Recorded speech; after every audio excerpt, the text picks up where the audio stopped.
kwa hii program, Nyota program. Imesaidia tuseme like kuna mayouth walikuwa wameapply wamesaidika. So this is the second lot tumekuja. We are doing the verification process. Ndo at least tupate some startup kits. Program inaendelea ya youth imenifurahisha mimi kwanza kama mwanarika. Juu first youth hao wenye wako huku grassroots wata benefit sana. Unaweza pata wanarika huku watu wanamaliza form 4, mtu ana pesa ya kwenda mbele ama mzazi wake hayupo able.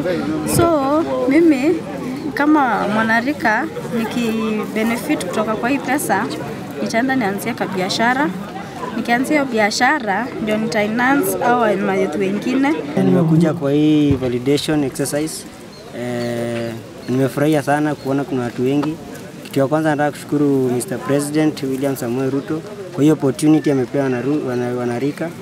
Wengi wako na furaha na hata ukiwaangalia wako na furaha sana. Na kwa serikali asante sana kwa youth, mwasaidia sana. Hiyo pesa itawainua. Wenye watakuwa na biashara ndogo ndogo watajiboost, na wenye wako na biashara wataanza zingine biashara ndogo ndogo wajisaidie.